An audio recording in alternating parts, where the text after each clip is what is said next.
সকালে হঠাৎ করে দেখবে কেনা বেচা করতে করতে, কথা বলতে বলতে, পানি পান করতে করতে, খাবার খেতে খেতে এই যে পশ্চিম দিক থেকে সূর্য উঠে গেছে। তার মানে কি ওই দিন কিয়ামত হয়ে যাবে, এবং এটা এত ফাস্ট হবে, এত দ্রুত হবে। আল্লাহ রাসূল সাল্লাল্লাহু আলাইহি ওয়াসাল্লাম বলেছেন যে কেউ বাসায় ফিরে যাবে, আহাল পরিবারের সাথে একটা দেখা করবে, এই সুযোগ পাবে না। একদম ইনস্ট্যান্ট ডেট ছাড়। একটা বজ্রনীনাদ, প্রচণ্ড মানে শব্দ, এটাতে বিকট একটা শব্দে পুরো মহাবিশ্ব তোলপাড় সৃষ্টি হয়ে যাবে, একদম শেষ। এই হলো সিঙ্গার প্রথম ফুক, শেষ, সব ডেট। এই যে আমাদের এত বাহাদুরি, এত কিছু সব শেষ, মানে পৃথিবী আস্তে আস্তে ওর শেষের দিকে যাচ্ছে। এগুলো ভাই বিশ্বাস করেন, পৃথিবীর সমস্ত সংগঠন, জালেম, কাফের, ফাসেক, মুশরিক, মুনাফিক যা আছে পৃথিবীতে, একত্রিত হয়েও এই সত্যটাকে কেউ টলাতে পারবে না।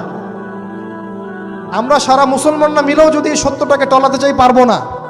মানে আস্তে আস্তে আলটিমেট গোল এটাই পৃথিবীর। এরপরে কিয়ামত, তারপরে তো আপনারা জানেন কি হচ্ছে, ফামান ইয়ামাল মিসকালা যাররাতিন খায়রান ইয়ারাহ, এক চুল পরিমাণ যদি ভালো কাজ কেউ করে থাকে তাকে সেটা দেখানো হবে। ওয়া মান ইয়ামাল মিসকালা যাররাতিন শাররান ইয়ারাহ, এক চুল পরিমাণ খারাপ কাজ আমরা কেউ করে থাকলে দেখানো হবে।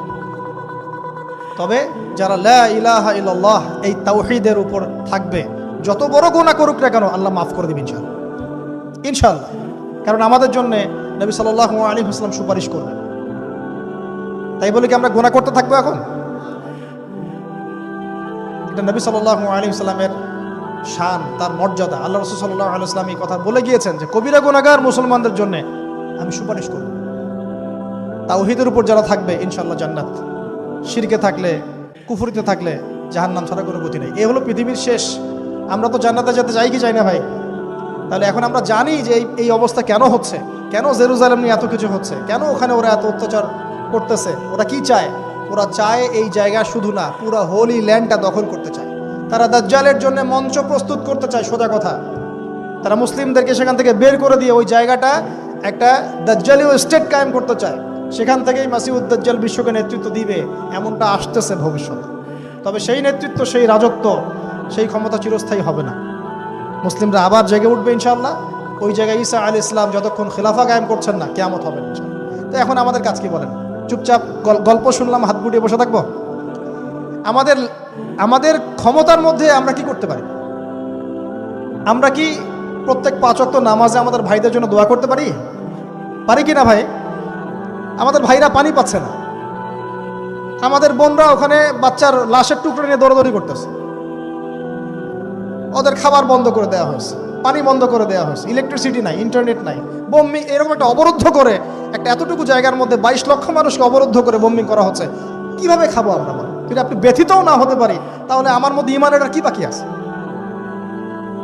আমাদের সুযোগও নাই যে আমরা সবাই 10-20 টাকা করে তুলে রাষ্ট্রীয়ভাবে একটা বড় তহবিল পাঠাবো, সেই সুযোগটাও আমাদের কাছে বন্ধ করে দেওয়া হচ্ছে। পারবেন না আপনি? এখানে অনেক প্যাচ আছে, এখানে অনেক মাইল প্যাচ আছে, অনেক ব্যাপার স্যাপার আছে, ওয়ার্ল্ড অ্যাফেয়ার্স, এগুলো আপনারা বুঝবেন না। আর অনেক ক্ষেত্রে আমাদের পলিটিশিয়ানরা মাজুর, কিছু করার নাই, তারা যদি চাও তাও কিছু করতে পারবে না। এইভাবে আপনাদের হাত পা আমাদের বেঁধে ফেলা হয়েছে চতুর্দিক থেকে। আমরা তো দোয়া করতে পারি কমপক্ষে, নাকি? প্রত্যেক ফরজ নামাজে দোয়াটা করতে পারি তো? কুনুতে নাজেলা পড়বেন, কুনুতে নাজেলা মানে জালেমের উপর বদদোয়া, এটা পড়বেন শেষ রাত্রে। ইনশাআল্লাহ আল্লাহ পাকের কাছে দোয়া করলে আল্লাহই ফয়সালা করবেন।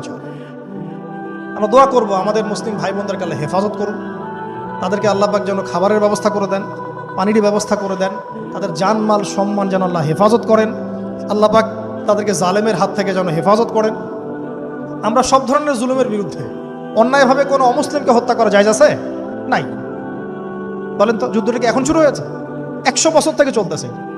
এটা তো এমন নয়। আমরা যখন আক্রমণের শিকার হয়েছিলাম 71-এ, আমাদের বাপদাদারা গেরিলা ওয়ার করে নাই? করেছিল না? তখন কি তারা সন্ত্রাসী ছিল?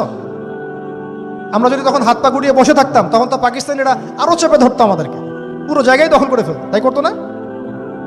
তাহলে যাদের জায়গায় এভাবে দখল করে ফেলছেন, তারা যদি প্রতিহত করে, প্রতিবাদ করে, কথা বলে, ঢিল ছড়ে, আপনি কি তাকে সন্ত্রাসী বলবেন? আমরা দোয়া করবো আল্লাহর কাছে, আল্লাহ পাক যেন আমাদের ভাই বোনদেরকে হেফাজত করেন, আল্লাহ পাক যেন আমাদের মুসলিম বিশ্বের নেতাদেরকে একত্রিত হওয়ার তৌফিক দান করেন, ঈমান দান করেন, আল্লাহ পাক যেন তাদেরকে ঐক্যবদ্ধভাবে এই জালেমদের বিরুদ্ধে পদক্ষেপ নেওয়ার তৌফিক দান করেন। আমরা দোয়া করব, আমরা কুনুতে নাজেলা পড়ব, প্রয়োজনে আপনি ওদের ওদের পণ্যগুলো ঘৃণা ভরে বয়কট করে দিবেন। এগুলো দিয়ে ব্যবসা করে বুলেট কিনে সেই বুলেট আমার ভাইয়ের বুকে চালায়, কিনলাম না প্রোডাক্ট, কি হচ্ছে, আমাদের দেশি প্রোডাক্ট নাই, কি করতে পারি, এর বেশি কিছু করার নাই। আমি তো বললাম এখানে বড় বড় লেকচার দিয়ে কোনো লাভ নাই, আমি আসলে কিছুই করতে পারবো, শুধু আপনাদেরকে জানালাম আসলে কি হচ্ছে, কেন হচ্ছে, ইতিহাসটা কি, সামনে কি হতে পারে।